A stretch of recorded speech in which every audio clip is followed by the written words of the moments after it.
deben obedecer sus decretos. Leamos en Eclesiastes capítulo 8, versículo 2. Te aconsejo que guardes el mandamiento del rey y la palabra del juramento de Dios. Entonces hay dos mandamientos claros.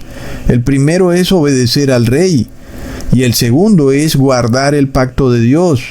Eso quiere decir que la ley del rey no puede interponerse o sobreponerse sobre la ley de Dios, porque el mandamiento del rey está separado del mandamiento de Dios.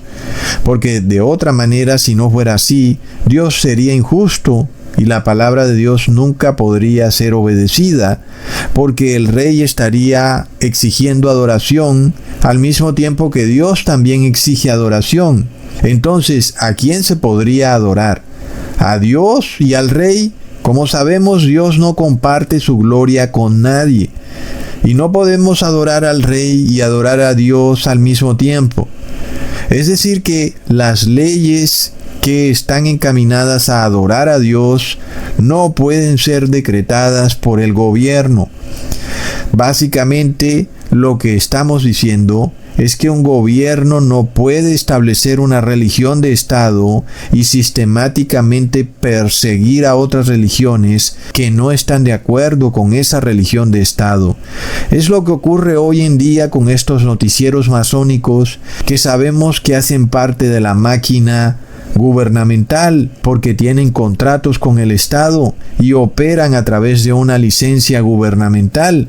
Es obvio entonces que todo lo que estos noticieros dicen está aprobado por el gobierno. De otra manera no podrían funcionar. Así que cuando vemos a un noticiero persiguiendo o tratando de calumniar a otras congregaciones religiosas, lo que estamos viendo es un principio de persecución porque estos noticieros son aprobados por el Estado. Sin embargo, ¿qué nos dice la palabra? Que el rey tiene unos mandamientos y Dios tiene otros, y ambos mandamientos se compaginan, pero el mandamiento del rey no puede sobreponerse sobre el mandamiento de Dios. Por ejemplo, el rey debe exigir impuestos y orden en la sociedad, y Dios exige adoración y cumplir sus mandamientos, que son las leyes de Dios. Ahora, las leyes de Dios son universales, pero las leyes del rey son leyes nacionales. Eso nos revela también que la ley de Dios como ley universal siempre debe estar por encima que la ley del rey, que es una ley nacional. Es apenas obvio, y mucho menos puede una ley nacional imponerse sobre una ley universal. La Iglesia Católica luego dice que ella es la Iglesia universal y que sus leyes son universales y que deben imponerse por encima de la ley de Dios y por encima también de las leyes nacionales de los gobernantes de la tierra. Pero vemos que la Iglesia Católica tiene sede en el Vaticano, es decir, que sus leyes son solo leyes nacionales, porque el Vaticano es un país y por tanto no puede establecer leyes universales. El Papa de Roma, sin embargo, como rey del Vaticano, pretende a través de sus encíclicas, bulas y mandamientos establecer leyes universales, cuando sus encíclicas, bulas y mandamientos solo aplican para el Vaticano. Esto lo vemos, por ejemplo, con la encíclica Laudato Si, y la cual habla sobre qué hacer para detener el cambio climático. Esta encíclica se ha convertido en una ley universal, y sin embargo, vemos que debería ser simplemente una ley nacional. Desafortunadamente, el Apocalipsis nos dice que los reyes de la tierra le entregarán su gran poder y autoridad al rey del Vaticano, sometiendo las leyes nacionales de sus países a las leyes supuestamente universales de la Iglesia Católica, porque según la Iglesia Católica, ella es la Iglesia universal. Entonces vemos que lo que ocurre está totalmente tergiversado. Mientras las leyes de Dios deberían ser universales, lo que se está imponiendo como ley universal es la ley del Papa de Roma, y se persigue a aquellos que guardan los mandamientos de Dios como si fueran leyes de una secta y no leyes universales. Es decir, todo está totalmente invertido.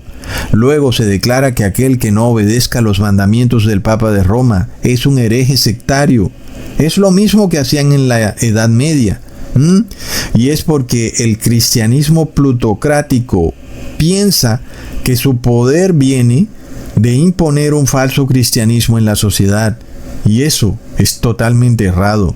La realidad es que el rey pudiera gobernar libre y tranquilamente, mientras que el pueblo de Dios pudiera también adorar a Dios libre y tranquilamente. Pero desafortunadamente, los reyes de la tierra no lo entienden. El apóstol Pedro reiteró este concepto de ley universal y ley nacional, diciendo en 1 de Pedro, capítulo 2, versículo 18, «Criados, estad sujetos con todo respeto a vuestros amos, no solamente a los buenos y afables, sino también a los difíciles de soportar». Uno pudiera decir que en ciertas naciones es cierto que hay gobernantes insoportables, porque sus leyes son muy duras y asfixiantes, manteniendo al pueblo sobrecargado de impuestos y decretos.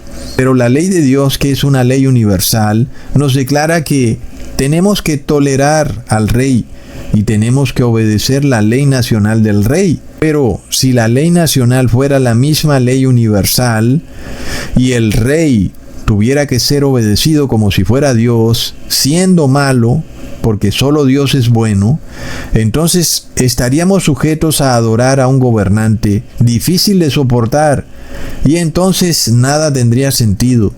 Miremos que Dios nos pide adorar a un Dios que es bueno, porque nadie es bueno sino solo Dios. Y luego Dios nos pide que simplemente toleremos a esos gobernantes difíciles de soportar, obedeciendo sus leyes nacionales. Entonces vemos, hermanos, cuál es la diferencia entre los mandamientos de Dios que vienen del cielo versus las ideas que se le puedan ocurrir a un gobernante. El gobernante puede tener muchas ideas, pero ninguna de ellas debe ir encaminada a que el pueblo lo adore. Solo Dios recibe adoración, porque Dios es bueno, mientras que un gobernante, como es humano, siempre hará algo malo, y por tanto, ¿cómo lo vamos a adorar? Esto es lo que no entiende el Papa de Roma. Él es el rey del Vaticano, y no podemos adorarlo porque ya ha quedado demostrado que él ha sido tan malo que él mismo ha pedido perdón muchísimas veces. Él mismo ha dicho que es un pecador. ¿Cómo piensa entonces que lo vamos a adorar? Luego, cuando nosotros estudiamos la Torá, vemos tres tipos de leyes. Vemos las leyes universales, que son las leyes morales de Dios. Luego vemos las leyes ceremoniales, que también pudieran llamarse leyes nacionales, y luego también vemos otro tipo de leyes que son leyes judiciales, que también podrían encajar dentro de las leyes nacionales. Y las leyes judiciales son, por ejemplo, cuando una familia tenía un hijo contumaz y rebelde. Según la ley judicial, ese hijo contumaz debía morir apedreado. Así que esa ley judicial aplicaba solo para la nación de Israel, y por eso también pudiéramos llamarla una ley nacional, porque las leyes nacionales varían de país a país. Por ejemplo, en un país no pagar impuestos te obliga a pagar una multa, pero en otro país te obliga a irte a la cárcel. Aunque son leyes judiciales que están condenando una especie de delito, ese delito es un delito nacional y por eso varían de país a país. Como es obvio, entonces, cuando la nación de Israel colapsa en el año 70 después de Cristo, Jesús es quien toma ahora el control de las leyes ceremoniales y judiciales, y ya no es un sumo sacerdote de Israel el que imparte leyes ceremoniales y leyes judiciales, es decir, ya no tienes que ir por un becerro para llevarlo al templo, y tampoco puedes ir y apedrear a alguien porque ha cometido pecado. No lo puedes hacer porque estas leyes judiciales ya ahora son asumidas por Jesús, y ya no puede un sumo sacerdote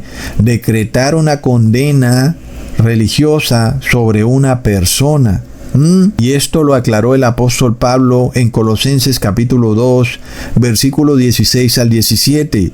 Por tanto, nadie os juzgue en comida o en bebida, o en cuanto a días de fiesta, luna nueva o días de reposo, todo lo cual es sombra de lo que ha de venir, pero el cuerpo es de Cristo. Entendamos este pasaje bíblico como termina en una conclusión muy clara. El cuerpo es de Cristo, dándonos a entender que el fin de la ley ceremonial es Cristo, y de la misma manera el fin de la ley judicial es Cristo. ¿Qué quiere decir eso? Quiere decir que Jesucristo es nuestra fiesta, nuestra luna nueva y también nuestra comida y nuestra bebida. Asimismo, Cristo es la expresión del poder de la ley, porque Él tuvo que morir por tus pecados. Y entonces Cristo nos revela que la paga por el pecado es la muerte. Esa es la ley judicial.